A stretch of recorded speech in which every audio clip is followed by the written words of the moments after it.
Hello everybody and welcome to episode 189 of the Next Gen Basecast. I am Ben. That is Jonny. Hi. There we go. Right. He says hello. Yep. That's Nico. Hey guys. And up in the top corner there is Andy, if you're watching on YouTube. If you're not watching, you're just listening, just imagine he's in the top corner. So, how are you doing? Yeah, I'm all right. I've got a drink. I've got one of Johnny's favourites. There you go. I love Brewdog. Johnny's favourite beverage. Yeah, you hate it, don't you? No, I don't know what you're talking about. I love everything. Delicious. God's sake. I should have probably got on a drink before I started doing this because I'm a bit thirsty. Well, you should have done, shouldn't you? Should have really, yeah. But instead, this is my second podcast recording tonight, and I'm bloody knackered, and I just want to play Hitman. Your football thing, don't you? I do, yeah. He's still in his Still in my uniform. branded uniform. Yeah. How was the UK's #1 fetish podcast? But is that not today? That's not today. That's Sunday evenings. Okay, cool. Under my stage Right, name. cool. The Day of the Lord. That is unbelievable. Yeah, I use my stage name, Jizzy T. But anyway, Jesus Christ. this is going well. Are we all well? Aside from Andy, who's already answered the question. Nico, you good? Yeah, all good. Just still trying to get back into the flow of, working and doing stuff, and it was kind of it's been tough to sort of get back to the usual rhythms after New Year's. Yeah, absolutely. I'd probably agree with that, both in terms of the website stuff and the content creation and daily life. Yeah. What is daily life? Daily life is sitting in your home thinking, God, I wish I was somewhere else. Yeah. But how's Jonny? Are you well? Do you want me to answer that, really? I mean, as polite... you know what's wrong with me. So. No, there's lots of things wrong with you. Well, the most recent thing wrong with me. Well, yeah, but Johnny's... We shan't go... Should we just say... I really want to know now. Jonny has had a bathroom nightmare, and it's not the kind of bathroom nightmare that you would normally expect. It's not a bad curry. No. I was having a bathroom fitted, and I mean, I'm not going to name who the company behind it was unless they don't obey my demands. Get a bit litigious. Next week, I will name them, and all three of our viewers will know. Sounds like they should be in a candle. What? Yes, sure. A candle? Yes. Candle? That took me a while. I was like, oh, yeah. I get you.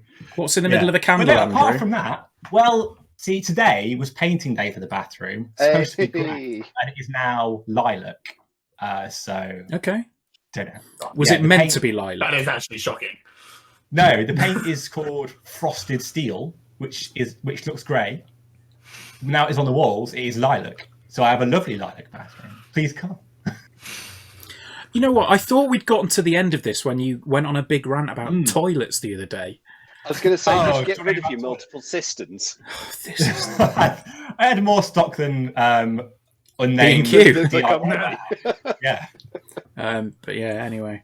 But no, yeah, it's all just a bit of a crazy nightmare. But one crazy nightmare has come to an end, but we're not going to talk about that.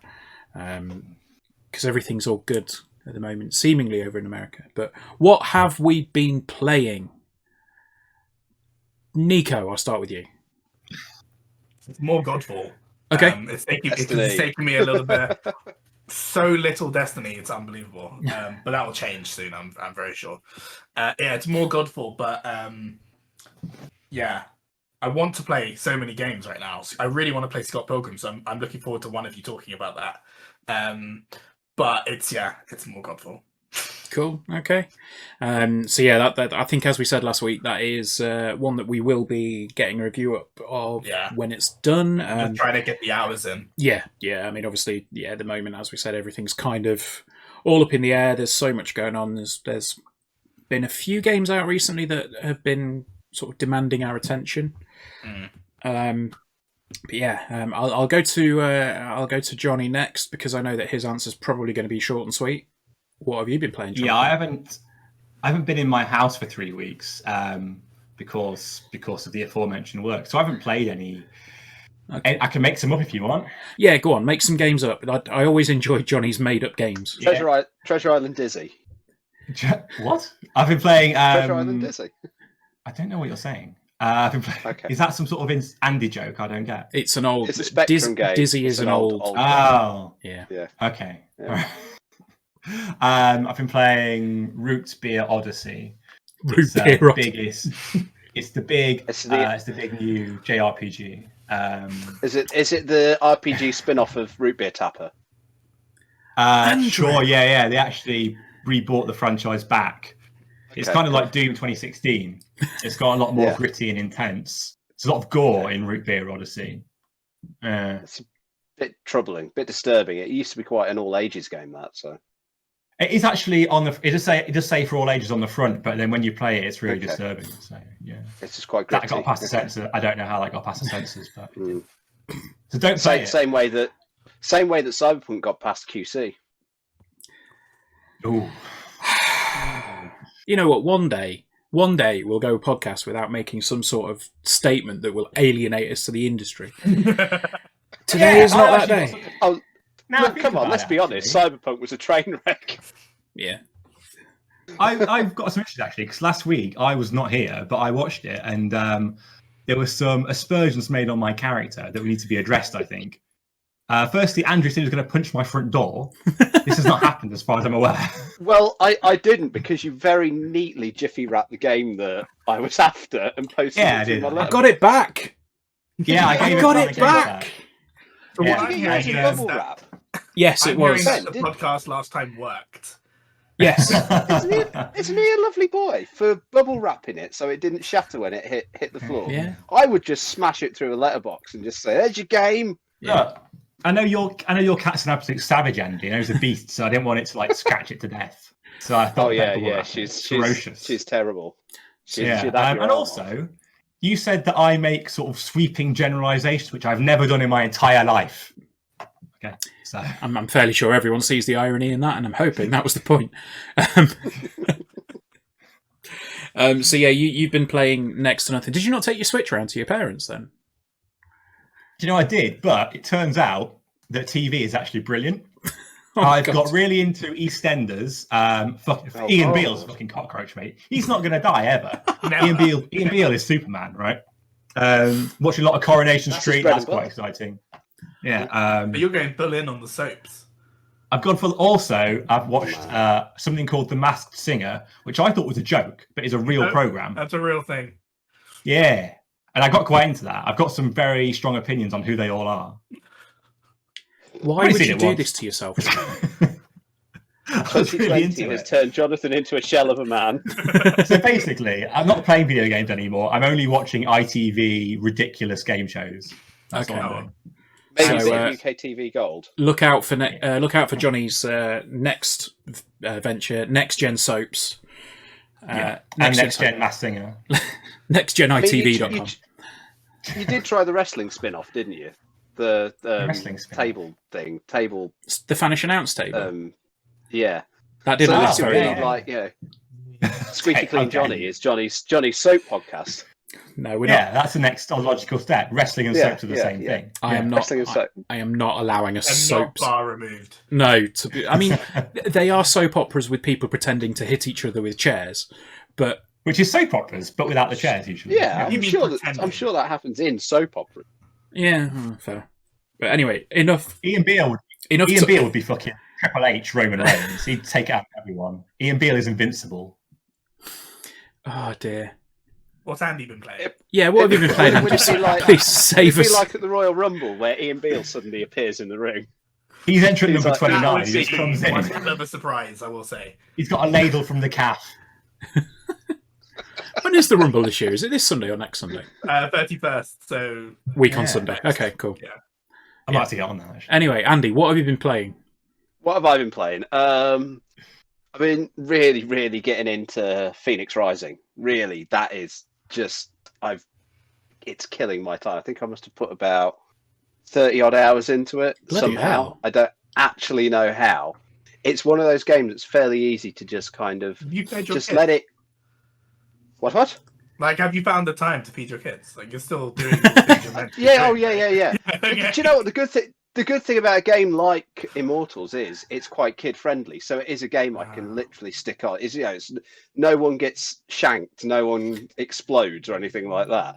I can put it on with the kids around, and they can just waft in and out of the room and go, "Oh, you're playing the God game again? Oh, okay." They don't talk like that. Can I watch the telly, please, Dad? I've not watched telly in 6 months. The Masked Singer's on, Dad. They've got phones. They've got phones. My youngest has got a Chromecast in his room now, anyway, so he tends to just sit up there watching Netflix. Anyway, but yeah, no, Immortals is really good. It's probably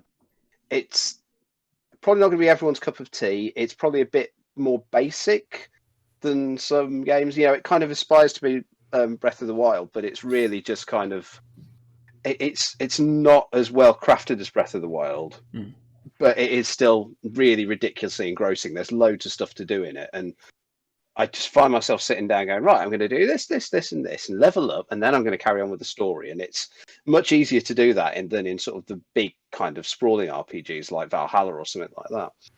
So I've been playing a lot of that. I've also been getting into a game which I think you've had a little go at on Game Pass, Benjamin, which is The Gardens Between. Yes. Which is a lovely game. It's a lovely game.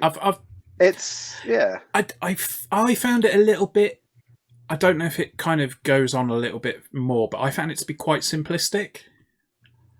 The puzzles get a bit more involved the more you go into them, and it's so the idea is you're presented with like islands which you control the flow of time on. So there's like a sequence of events that happen on the island, and you control the flow of time, and you've got to get these two friends from a point on the island to the exit. And as they're moving along, like things fall over and block their path. So you've got to advance time, reverse time, and there's like certain points where you can interact with things that change the layout of the island or change certain elements on it. So like if things collapse into their path, you can set something up that will block them from collapsing. You've got these elements that you need to grab these glowing orbs off things to cross certain barriers. That element of it like kind of reminds me of Braid a little bit. It's been a long time since I've played Braid, but yes. Yeah, I mean it's very kind of. I mean it's a 3D puzzler that's each island just sort of ruined what I was going to say. Each level is set on like a separate island, isn't it? And they're kind of like a cone shape. Yes, and you've got to kind of work your way up to the top. You've got to work your way up to the top. But the more you go, the more involved they get. So, for example, I had one the other night where I had to transfer the orb. So the orb is what allows you to exit at the end of each island. You have to have this orb on you to exit the island. And then the later levels, there are like barriers that will take the orb away from you if you pass through them. So there are certain like things which you can then give the orb to that travel around the island. And there was a puzzle I did the other night where there are these things that you can give the orb to, and there's like about 5 of them, and they each take different routes around the island. So it's almost like one of those where's the coin puzzles, where's the ball puzzles. You have to know which one goes where, so you know which one to give the orb to, so when you get to a certain point you can take it off it. So there's no real way to fail each puzzle. So it is that kind of sort of relaxing. There's no fail state. There's no. It's not a particularly stressful game, but it's quite nice to look at, and there's lots of interesting stuff in it, and lots of little homages, and it's quite an interesting story visually told about these two friends. One of them seems to be moving house, and they seem to be separating, and yeah, it's quite a nice, sweet little game. And I've been playing that on Stadia, so it's quite nice to sort of just stick on and sit there and have a play. I mean that's been my game for like in my office. I've got a Series X and a PS5, and then in the living room I've got the Series S, and it's a perfect game for a Series S. I think it's kind of just downloaded it to there. It's not particularly huge in terms of a download size, and just put it on there, and after I'm done with work for the day and I don't want to spend any more time in the office, I just go downstairs and just veg out on the sofa and play that, because it's really simple. Like I think it's just left, right, and then left and right and A. Yeah. Or you can use the shoulder buttons as well. Yeah. Hmm. There are some. It does kind of. Yeah, the controls do get a little bit more advanced. So as you get different mechanisms, you start to use up and down to like move objects within the world, and there are things where they do actions if you hold them in a specific state. I had one where I had to saw a piece of wood, so I had to move time backwards and forwards to effectively move this saw up and down to eventually get through this piece of wood. So a lot of it's about reading the world, reading what's going on, and trying to understand sort of how to solve the puzzle. Yeah. So it's nice. It's nice. Cool. Anything else? Not really. Bit more Doom. Shooting to demons. Shoot to demons. The entire reason I wanted you to come on this podcast was for something that you've already partially mentioned, and that I'm going to talk very much about in 30 seconds. Or less. Might be less. It's Hitman, Andrew. Hitman. Yeah. Okay. Yeah. Okay. Yeah. So I've got a code for Stadia the other night so that we could have a look at it on Stadia. I've literally added it to my account and booted the game up. That's all I've done. You can talk about Hitman. Good afternoon, 47. Your target is Andy for being a prick.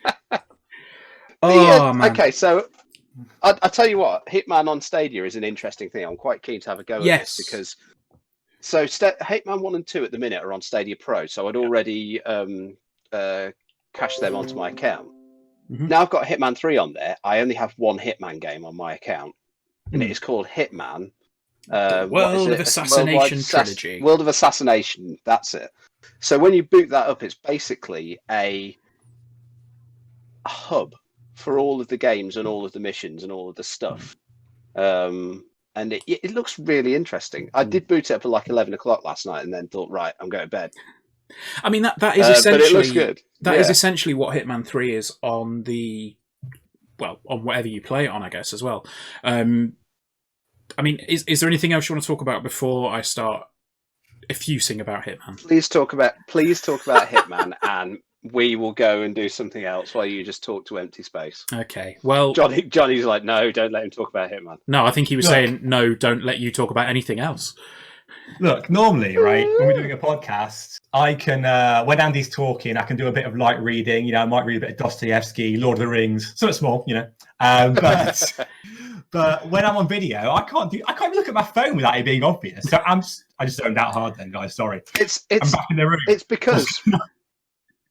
It's because we've had instances where like Kieran's just been spinning around on his chair playing Fortnite. Yeah, this is true. This is very true. So this is to stop people not paying attention. I've got to be on video now, and I can't zone out when Andy's talking. Kieran is who we are shaming this week. Yeah. So then Kieran will be on the podcast next week. So if he can. Yeah, is that how it works? Basically, we shame a member of the team, and then they have to come and defend their honour the following week. Yeah. Is this my punishment for having your games for so long? That I have to be on the video. You have to come and talk to me for a bit. Oh dear. Anyway, sorry. Hitman 3. My terrible beer. Hitman 3. Oh, it's fucking good, lads. Do you shoot the mans? You do what you can shoot the mans, you can stab the mans, you can throw a model of a skyscraper at the mans. You can not a whole skyscraper though. No, because you're in the skyscraper and there's a model of the skyscraper in the skyscraper. You can chuck them off the side of the skyscraper. Like, this is just the first level. You can force an evacuation of the building, and then if you've taken out the helicopter pilot that's going to escort everybody off the building, you can make them use parachutes, but you can slice the parachutes up before they open them, so they jump off and then they're just like rags, and then they just fall off the top of the tallest building in the world. That's really cool. Like, I think it's fair to say I absolutely adore what they've done with Hitman since 2016, and it kind of feels like the game we tried to make it at university. So we played the first Hitman a lot when I was at university. The very first Hitman. Yeah. And there was kind of less opportunity to take different paths in that. There was more of a critical path for each assassination.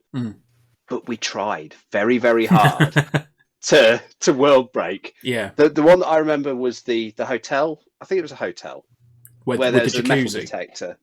There's a metal detector. There's a guy in the shower, Oh, I think I know which one you mean. and Yeah. and you go through it. You go through a metal detector, so you can't take your guns in. Mm. We discovered there's a tiny little picket fence that runs down the side of the hotel. You can actually drop your gun over the side of it, get through the metal detector, and go and retrieve your gun. Nice. Yeah. But the new Hitman sounds more like it embraces that. Like, Yeah, I mean, here's a dude, that's- go and kill him. Do what you want. That's the whole thing with this trilogy, I guess. It started with with the first game in Paris. I still think that the episodic nature of that first game's launch, while it was really badly messaged at the time, it did it wonders because it gave you a couple of months with that map and just go, okay, right, I am playing this map for 2 months solid to get used to it, to kind of find new ways to do things and to go back into it and find a much more ridiculous way of killing the target. And then the next one came out, you thought, right, okay, cool, I've got all of the unlocks, all the weapons, all of that stuff from the previous level, so I can now go into this new level with those unlocks and do what I want. And it just got more and more progressive as it went on with that thing. And I said this in the video that we did about the sort of, I think I called it the rise and rebirth of Hitman. And what it did was Games of the generation. Yeah, and what it did was the second game when it came out, I almost felt kind of an obligation to just get through it, and that's not how I wanted to play the games. Like I will play it, and then I'll occasionally go back to it. I occasionally go back to the Miami map and stuff like that. But in terms of each individual map, I've not really delved back into Hitman 2 as much as I wanted to. But in terms of like a value proposition for what Hitman 3 offers, you can buy Hitman 3, and then if you can find a copy of Hitman and Hitman 2, if you can find them on the cheap, you can basically import all of the data into Hitman 3. So you'll be able to play all the maps from the original 2016's Hitman, all of the maps from Hitman 2, and all of the maps from Hitman 3 from that hub that you were talking about, Andy, that's on Stadia. Mm. So it's like it has a list of locations. It just kind of says, start off with Paris all the way through to the last mission in this one, which I can't quite remember off the top of my head because I've not played it yet. But you go through you can go through the whole story if you want, and there is there's an option there to say which story do you want to play. Do you want to play Hitman, Hitman 2, Hitman 3? Yeah. And it's just brilliant. Like they've taken so much time to make these maps so dense and so interesting. I've only played the first two to completion, and I've just set foot in China, which is the third one. But each one of them has so much to do, and like the second one has a whole murder mystery plot to it. It's set in this like English... Is the answer you? Who done it? Surprisingly not. So like, man with the barcode. So like it's set in this English country manor, and like there's this family that are ridiculously wealthy, and they have this the sort of the head of the family has staged her own death, and then she goes back home to see her family, and they find out that somebody has died in their sleep. So they call in a private detective to find out what happened. Is it Daniel Craig with a really bad southern accent? No. Oh, be fair, that's a good accent. It's a good comedy accent. It's a great film. That is, I'm not knocking it. It is a great film. So yeah, basically that kind of happens, and I'm not going to spoil anything because it's so good. But you can, it's the old lady, the hitman in disguise. As is the way with Hitman, you can disguise yourself as certain characters, and you can disguise yourself as the private detective, and then carry out the investigation yourself. And then your target is actually the person who has hired you to carry out the investigation. So there are ways that you can do that. It's kind of in the ways that Hitman is ridiculous, it's also brilliant. Like you can, I think, oh no, this was at Gamescom when they were putting out the Colorado map for Hitman. I remember being at Gamescom and I had an interview with one of the guys from IO at the time, and I said to him, how do you strike that balance between being so kind of focused on like a game that's so focused on death and this really dark occupation, but also have it be really light-hearted? So you've got to, like, you're not going to be able to focus entirely on a game all about a man who's taken his job incredibly seriously, and that's it. Like you have to put some levity into it, and the way that they've done that in the previous games, like I don't think I've ever shot a tire out of a racing car in a game while dressed as a flamingo.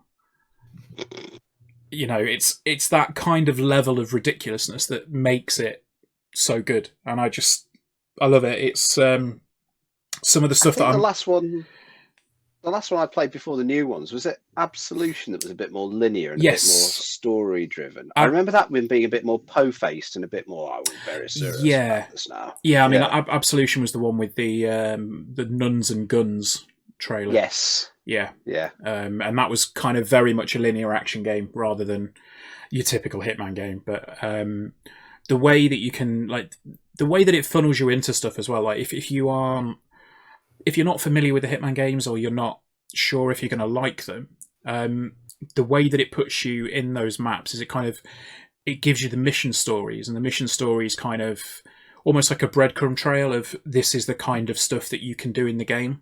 And sometimes they lead to the most spectacular kills. Like the first one in in Paris, there was one where you set off a chain of events that mean the person that you're supposed to be killing it ends up on the catwalk in the fashion show, while you are on the top of this big lighting rig, and you basically break the lighting rig and everything falls down on them. And it's stuff like that those set piece kills, like, they will draw you into the level, and then you go, oh, I wonder how else I could do that. And then because everything's like clockwork, you basically start piecing it together like a puzzle. But the amazing thing with Hitman 3, like I say, is it's obviously got all of the content from the previous ones if you have access to those.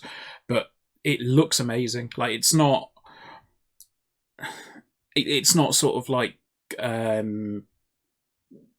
Ghost of Tsushima levels of amazingness, or it's not going to show off the likes of a PS5 or a Series X to its absolute fullest extent. But it looks really nice for what it's doing, and it runs at a solid 60. That's one can't. of the things I will say.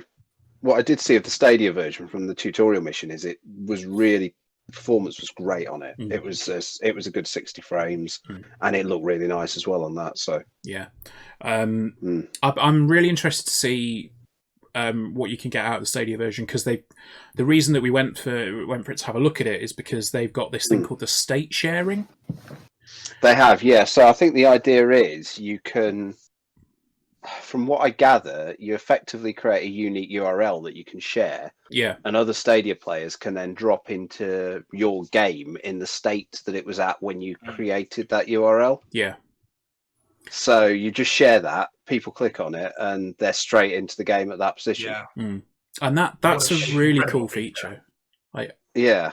The fact that they're putting that out there as an idea even is just... And that's what they need. Yes. Stadia needs stuff like that to differentiate themselves from everyone else. Yeah. Like, more unique things like this will carve out a space for them. Yeah, absolutely. Yeah. I mean, I've signed up to Stadia recently as well, so I'll be getting some ideas and thoughts on that and see what we can do. But I'm still not a big fan of the business model. Yeah.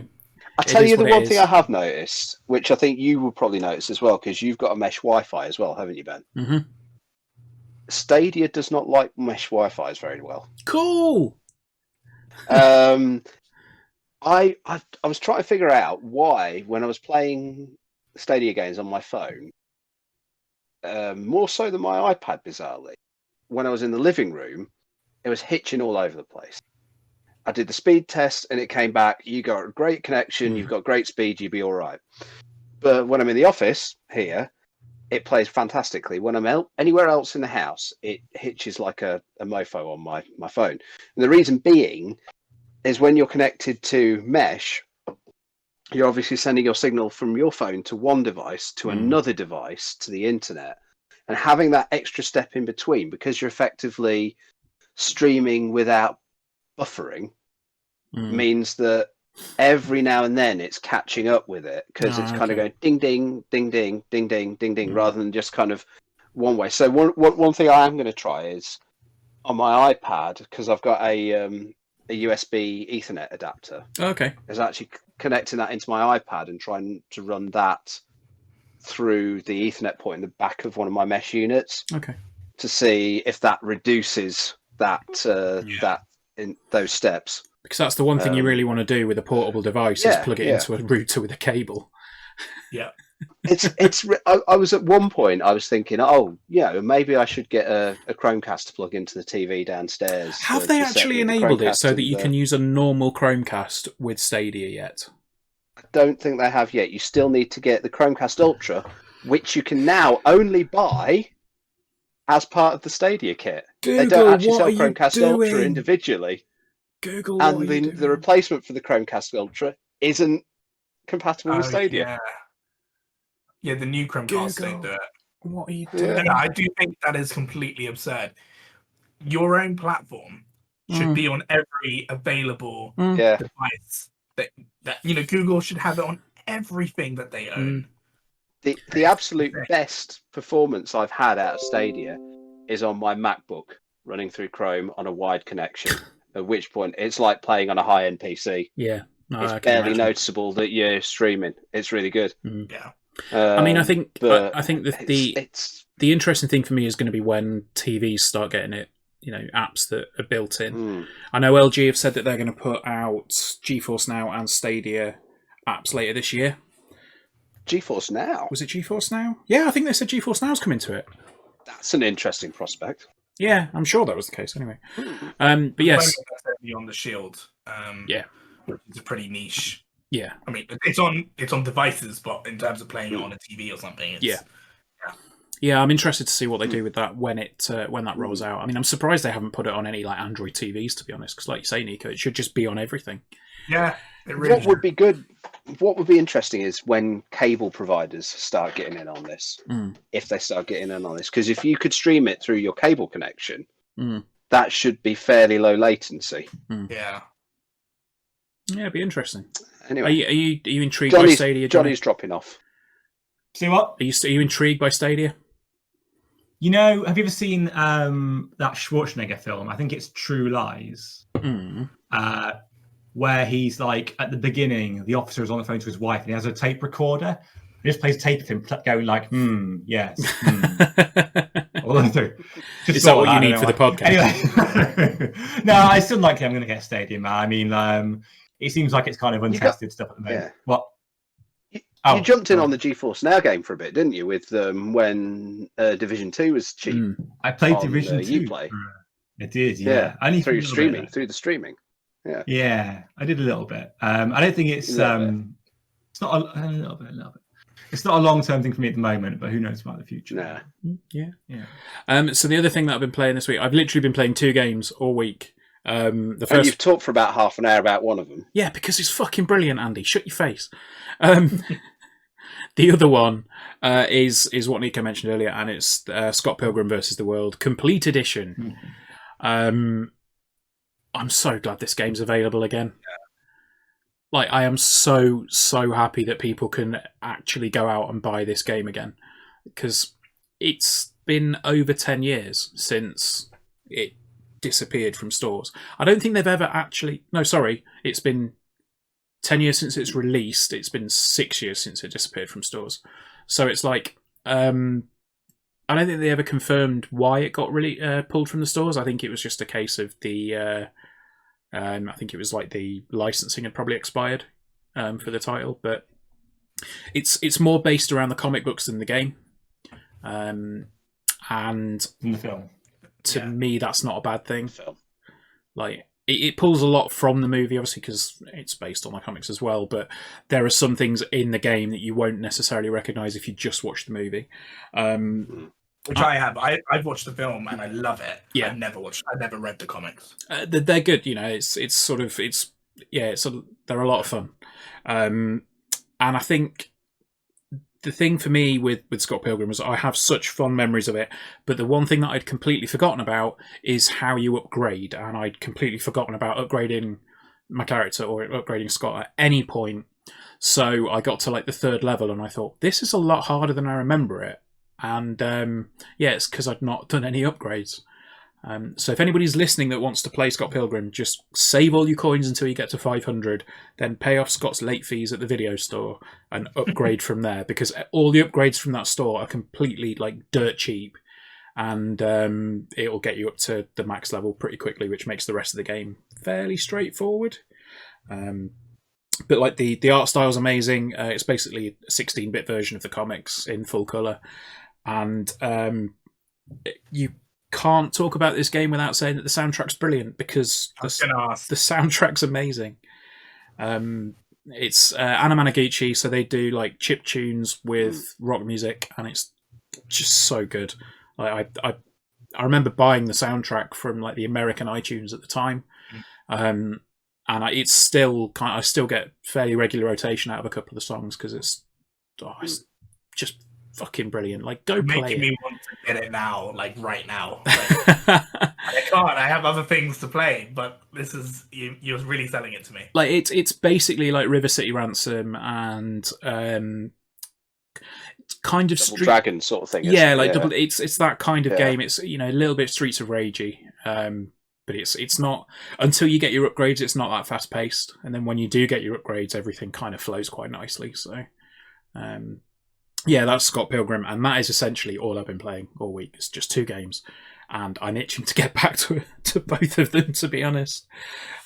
So, let's get this wrapped up then. Eh? Well, so we'll move into some news, because news is news. Before we do this, actually, can I just make a public service announcement? Go on. We had a comment on the last video podcast that we did that someone was watching it while they were driving. We do not condone people watching our videos while they drive. It's not safe. Please comment on this. I mean, speak for yourself, mate. I'm happy for people to just watch our videos wherever they can.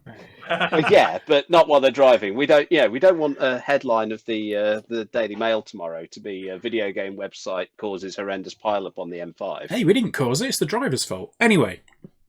No, Daily Mail would disagree with you, sir. Anyway, so news. I've spoken about Hitman 3. The launch could have been smoother. Let's not kid ourselves. There was a big thing about being able to import all of your stuff from Hitman 2 and Hitman, which is, again, what I talked about. That didn't go too well initially. Cancel your pre-order. Yeah, they sort of relied on one set of servers and they all fell over. Oops. Yeah, didn't go great. I feel like we're seeing that more and more often with launches of things. Yeah, I think the thing that kind of made it worse was that they said that they had the website ready, because what you basically had to do was either launch the game or go to a website, and then from the website you logged into your IOI account, which is what's tracking your progress. That would then convert it into a format that you'd be able to download on the account that you want to play it on. So basically, PS4 to PS5, Xbox to Xbox, PC to PC. And yeah, apparently it was ready like a few days before launch, but whenever you tried to go to that web page, it just gave you an error saying that it was forbidden. So it wasn't that the web page wasn't there; it was just that they'd restricted access to it. It's like, well, it probably would have been easier if you'd set this up maybe a few days beforehand to say, look, if you pre-ordered the game, go here, get it ready for when you launch Hitman 3. Your account will then be ready. Once you've done this, any progress that you make after the fact won't be won't be copied across. I think people would have been okay with that, but instead it kind of... The game went live at 1 p.m. I was on my lunch, from my job, so I fired up the game, bang on 1 p.m., went to the website, and it was dead straight away, just not working. And then that was the case for basically my whole lunch, was just checking whether the website was working. And I think it finally got its shit together at about 7 or 8 o'clock last night. So people could play the game, but if you want to import your progress, transfer. Yeah, if you wanted to import your progress, it would wipe any existing progress for Hitman 3. Yeah. So Oops. you could basically play through a bunch of the game, and then when you imported your progress, you'd have to start from scratch and do it all again. Which was a shame, because it's a bit of a blot on what is an excellent game. Do you think though that studios now have framed copy of Cyberpunk in their offices with a plaque underneath it that says "At least this isn't us"? I mean, there was this. I think it was the Giant Bombcast the other week, next to a poster of Fallout 76. There was a No Man's Sky in the dustbin. There was a thing about No Man's Sky is what they spy to be. Yeah, that's fair. If our game launch is terrible, we can be here. We can make it. No, but yeah, like they were saying, I think on the Giant Bombcast, that normally when you go for an interview for a studio, they'll ask you, have you shipped any games before? Have you gone through the ringer? Have you done this? And they were saying, if anybody that is currently working at CD Projekt goes for a job anywhere else in the industry, and they say, yeah, have you shipped a game before? Like, yes, I shipped Cyberpunk. Witcher 3. No. If they turn around and go, yes, I was on the Cyberpunk team, they will be hired on the spot, because everybody knows it wasn't necessarily the dev's fault. True. So they would be able to turn around and just go, I did Cyberpunk. Give me a job, I guess. I don't know. It's crazy stuff. Please give me a job.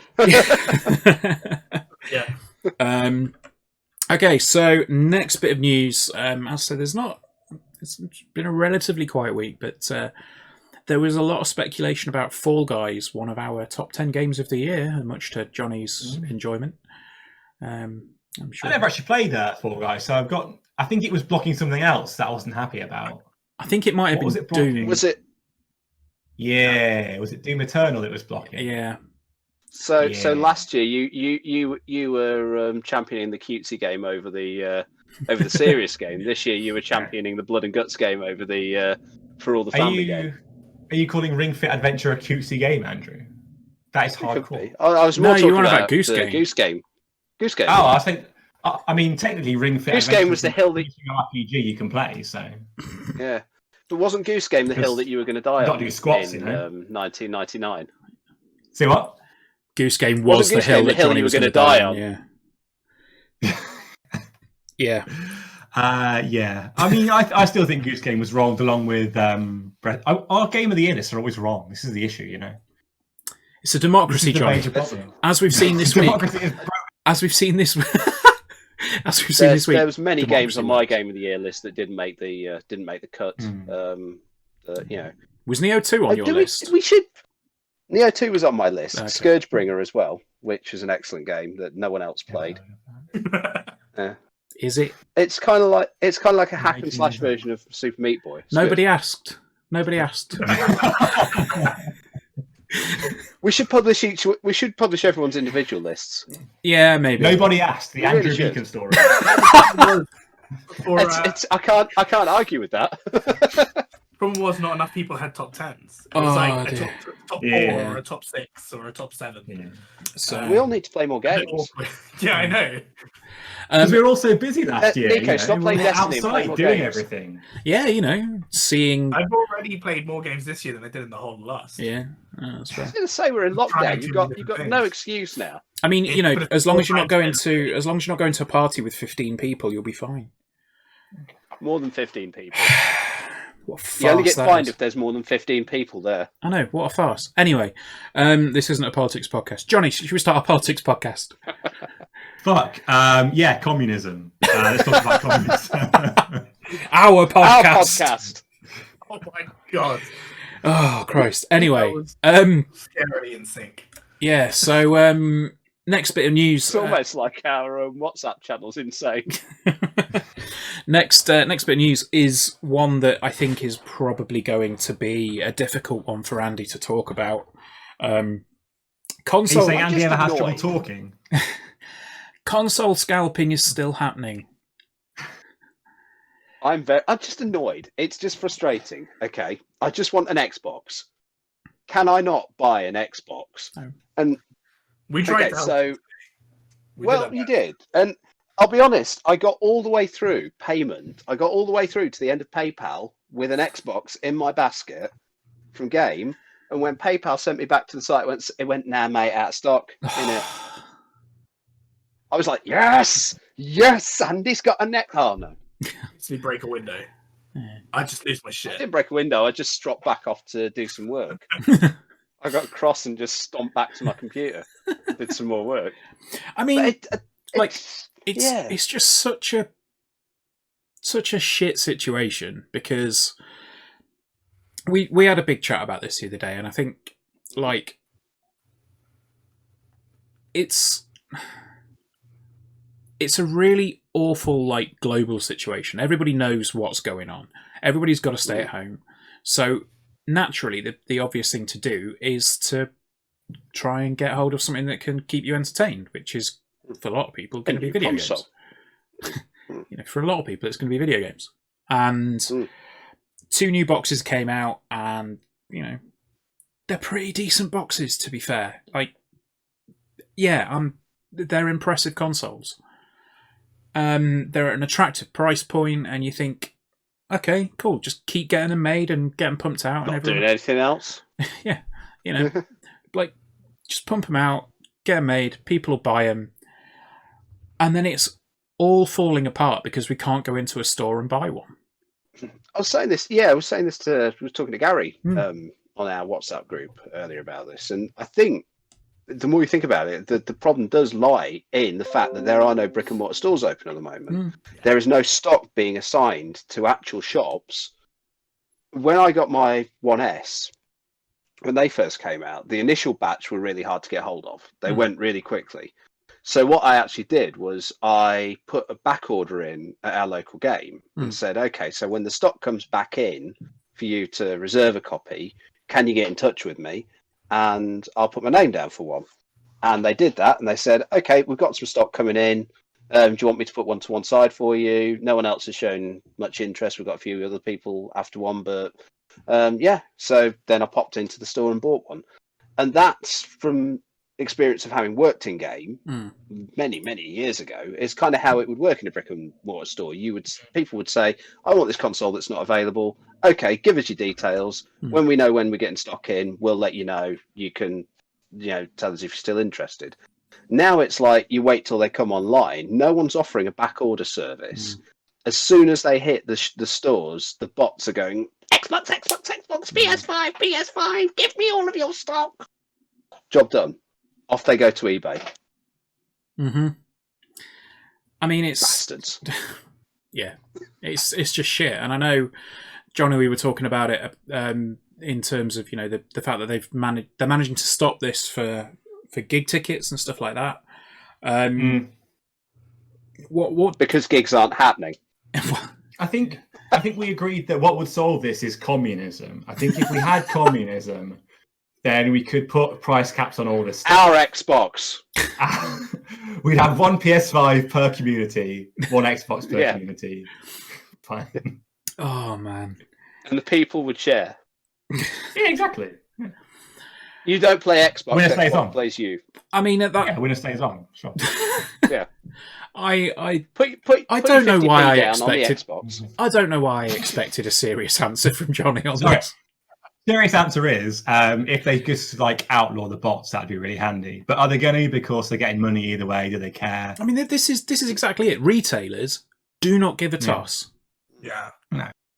If they did, they would be putting in back order systems for people to register interest. Yeah.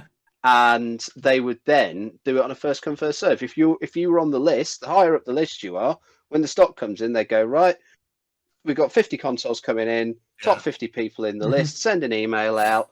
Do you still want your console? If so, go to this link. If not, this link will expire in X days and it goes to the next person down on the list. I mean, I'm surprised Currys aren't still doing what they did with the initial allocation of stock, because a lot of them, they have that thing where it was like you can buy the console, you can pre-order the console for like a £5 deposit, and then you paid when you got the Have Curry's. They got the link. Had any more stock?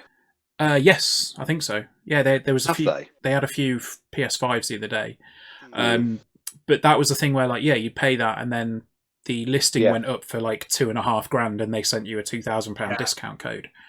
That's the best way to deal with this shit. The companies need to get imaginative with it. They need to do things like that because otherwise the bots are going to sweep them all up. Yeah. I mean, you can give people a time and date like we did with launch, and yeah, that went well. Maybe, yeah. But I mean, I weirdly got lucky and I got both, for day one. But every time I watch a video about PlayStation 5, I always hear somebody say, if you're lucky enough to have a PlayStation 5 or an Xbox One Series X, I think, wow, I must be really lucky. But, it doesn't matter what they do at the moment. I mean, the one that seems to be the better way is the All Access system. That they seem to have that up on game for a while, but you're then signing up for the thing that's kind of putting me off. That is signing up for some kind of credit agreement, long-term credit agreement, and it's like I kind of just want to buy the box. I got the money, I just want to buy the box.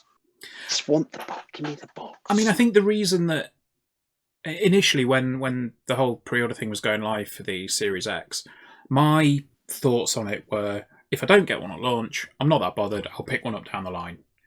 And I got lucky enough with the All Access thing. Like I jumped in on the All Access thing because like I would be in a position where I would be getting Game Pass anyway. So with Game Pass being like a £10 a month, if I'm already paying out a £10 a month, I don't necessarily mind paying more money to Microsoft to get Game Pass and the console. And ultimately, it works out cheaper if you're buying it all from Microsoft anyway. So that's why I did it. And like I was, I got caught up in the initial, how to put this delicately, clusterfuck that was the situation with Smiths. Like basically, they screwed up the All Access launch, and it didn't reflect well on Microsoft at all. I remember that. I was having a socially distanced breakfast with a former work colleague on the day that the pre-orders went live, and as we finished, I thought, I'll just check on the pre-order situation. And it was like the episode of Community where they're in the darkest timeline, and Troy walks back into the flat and everything's on fire. I just watched that the other day, actually. I'm rewatching Community at the moment. Brilliant stuff. Good series. But yeah, like I managed to get hold of a pre-order for an All Access console, and like everything was all good. It arrived on launch day and no problems. And I'm so glad I did now. And this isn't meant to kind of rub it in Andy's face, but I am so glad that I did, because I would be fucked if I was trying to get one now. It's difficult. Like you have my sympathies. You have my utmost sympathies. Not mine. Can I have your Xbox? No, fuck off. I think the thing that annoys me is I keep looking at the Series S and think I could get one of those, but then I think I've still got disc games that I want to play. Yeah. And I will be plugging it into a 4K set, and it feels like I want the 4K one. I mean, the Series S is a fantastic console. I'm enjoying it, and Jonny's got his as well, and it's a great little I think machine. if you've never had an Xbox before and you've not got a disc back catalogue that you want to use on it, I would totally be all over that. Absolutely, I'd be all over that if all I was going to play was Game Pass and digital games on it. But I still want to play my original Xbox copy of Panzer Dragoon, thanks. But like there was a thing about basically the reason that this has kind of been brought back up is there was a Ps5 Restock this week, and a scalping ring essentially turned around and went, "Yep, we bought 2,000." Thanks, guys. Yeah, appreciate that. Yeah, saw that as well. But they just come out and say it. It drives me mad. Yeah, like it's and like people that were in the group were kind of posting their success story of like, "Oh yeah, here's all of my orders from Game." It's like. We need to do like in Jay and Silent Bob. We need to find out where they live and go around and punch them in the nuts. I mean, that's slightly more diplomatic than Matthew's solution that he posted in the chat the other day, which I think involved actual murder. I was going to say, no, Matthew, it probably did just involve whenever I see it on the some group horrible chat, crime. whenever I see Matt is typing, I'm like, brilliant. What's it going to be? What's Matthew going to say now? What kind of controversy is Matthew going to come out with? Well, that's Matt on next week's podcast then. Yeah. It's the Matt and Kieran show. Yeah. But yeah, like last bit of news this week, there was, I think there was some leaked information that Apex Legends is coming to the Nintendo Switch on the 2nd of February. So that's in 2 weeks' time. I have a 12-year-old who will be very happy with that news. It was announced a while ago, wasn't it? Yeah, I think it's been on the cards for a while, but I think they've sort of said that it's launching with the new season. So yeah, I am not gonna lie, I fell off Apex Legends pretty hard, which is a shame. It could be because we played it an awful lot over a 24-hour period. Yeah, that's very true. I mean, it's a shame because it's basically a Titanfall game. It's a really good game. Yeah, but I had the same experience as well. I kind of I'm not very good at games, so like playing them online against people doesn't really do it for me. So you're esports, Jonathan. I genuinely thought I am esports, but I genuinely thought then you were going to go, I'm not very good at sticking with things for like a long period of time and investing with commitment. Yeah, you know, I'm not that good at investing hours into unless the game's Rocket League. I like Rocket League. I'm really bad at it, but I do like it. Yeah. But like, I genuinely thought that was going to be it. Like, I'm good. You know, I'm not very good at sinking that amount of hours into one particular thing. Not like I'm just bad at games. I sunk a lot of hours into this fucking bathroom, so does that count? I'm sure you're going to be sinking a lot more into the bathroom as well. Hey, that's why you need Stadia, Jonny. Yeah, mate, tell you about it. That's what the Switch is for, isn't it? I get a dock in the bathroom. You need a TV as well. A dock. I'm surprised you've not surprised you've not had one installed. You were saying that they're releasing potentially smaller OLED screens, aren't they? Yes. Ben. Yeah. So you can get one of those installed on the side of your shower, switch dock in it. Yeah, because that's what you want to do. Put a £1,000 TV in a fucking shower. I think building regs wise, this sounds fine. Stick it in a waterproof. Yeah. I can't see not having a problem with this, really. No. Cover it in cling film, mate. You'll be fine. What were we saying? Oh dear. Anyway, right. Apex Legends. Are you just cross because you've not got Titanfall 3? You're just very angry, and that's why you're not playing Apex anymore. Pretty much. Like, it sounds like there was some fucking ideas for Titanfall 3 that have found their way into Apex, and we're not getting Titanfall 3. Don't know what to tell you, man. Very angry. Fucking sometimes touched a nerve, Andrew. Okay. You touched a nerve. It doesn't take much, does it? No, to be fair, you just got to say we're never getting Titanfall 3 and I'll be triggered. Anyway. Now they're going to announce that there's not going to be another Hitman. I think they've already said like that this is the end of the trilogy. This is the end of the world of assassination. And I'm okay with that because this is, you know, we've got a lot out of it. Are they doing Bond? Yes. And this is the thing, right? Assassins, people's twos, right? Within the first 5 minutes of the Dubai level, any possible doubts about IO being able to handle a Bond game just go out the fucking window. I watched your video and it's very Bond, isn't it? That first bit. It's amazing. It's like you parachute onto the top of the fucking skyscraper, then you creep into it, you through a window that you can hack into. It's like, yeah, they've got this. Do you have to have played the first 2 games to enjoy Hitman 3? No. I might just jump straight into that then. Yeah, you probably need to have played Hitman 1 and 2 to get an idea for the whole plot. But right. I'll be honest, I've played through both games multiple times and I'm still not that taken with the plot. I just like throwing knives at dudes and slapping them with fishes. You just like killing the men. Yeah, pretty much. Like, it's good. Like doing an actual murder. Yeah. There's a whole, like, kind of conspiracy story in the background, but, like, you can pick it up very, very quickly.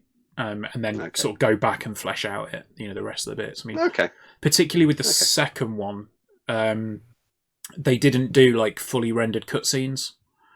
They just did like here is a character and here is another character, and Oh, they yeah, kind I of just remember that. slowly Yeah. animated them in together and stuff. They didn't do like full CGI kind of stuff. So, Okay. yeah, definitely just jump straight into it because that first bit, man, is so good. So good. And like I might do that later then. even the second level sort of reminds me of Skyfall a little bit, where you've got the big mansion, the big manor house kind of thing. So yeah, but I'm getting antsy now. Skyfall is one of the best Bond films, isn't it? I'm not turning this into a Bond podcast because it's an hour long. It's an hour long, and I want to go and play Hitman. Can we talk about Bond It's one of themes? the more visually interesting Bond films, Skyfall. Bond themes, right. Jonathan. Ben what's the will best be Bond right theme? back. Because, here's the thing. I said in a recent discussion, that one of the best Bond themes was the Jack White, Alicia Keys one, and I got shot down. And it's really It's good. okay. It's not a bad song. It's a bit too similar to the Chris Cornell one. Chris Cornell one, I like Chris Cornell. Chris Cornell one's very good. I like it as well. Madonna was terrible. Oh, that's Madonna was awful. terrible. Yeah. But no, I think Jack White, Alicia Keys get a short shrift, but it's a good song though. I really like it. Yeah. I have no the new one's not left any impact on me at all. I forgot about and Sam Irish, Smith was boring. Right, enough. That was all right. No more it was quite Bond dramatic, talk. Sam Smith one in the chorus. Yeah. A bit of drama. Aha. I'm gonna. Haha and Duran That Duran. was a very good song. I'm gonna turn. Bad ones. You know what? The thing is, with me recording this Next separately, Gen Bond. I can turn you down in the Gen video. Bondcast. Oh, good lord! Jesus With Christ. great power comes great responsibility. Yeah, and It's you're like using Star Wars. fucking none of do it. Right. Do a fast forward effect. Anyway. Just go through this entire thing. I mean, somewhat predictably, a Ben's podcast. far too lazy to edit that in. Fuck you.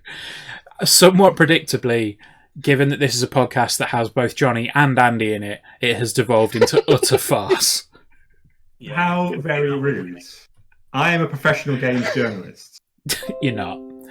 The sexual tension between the two of them is just insane. We've not been in the same room together for months now. Yeah, I mean, when Yeah. You used to live in the ghetto. You're not coming around ever again, you. when lockdown ends. I said you live near the ghetto. I didn't say you lived in the ghetto. In the ghetto. Anyway, right. I think that's probably a good spot to wrap the podcast up. I think because it's just it's lockdown personified at this point, isn't it? We've just gone a little bit mad. So right, we will leave it there. Subscribe to the channel. If you're watching this on the YouTube, why? If you're if you're listening, If you're watching this on the YouTube while you're driving, don't. it's a bit late to tell them that an hour in, although we did say it earlier, but shush. So yeah, we'll be back next week. We will try and figure out a regular day for this to happen, because we're sort of all over the place. That sounds too much like organisation. That The sounds problem like is too all much the like days we're meld getting into ourselves one. organised. Yeah, Yeah. it's a tricky I one. think it's Tuesday. It's Thursday. It's It's Thursday. Is it 2021 yet? It's still January at least. It's still March 2020. Oh, So right, New Game Plus. You- It's 2020 New Game Plus. feels like it. Right, so yes, subscribe to the channel, all that good stuff. We will see you guys next time. Bye. Bye. Bye.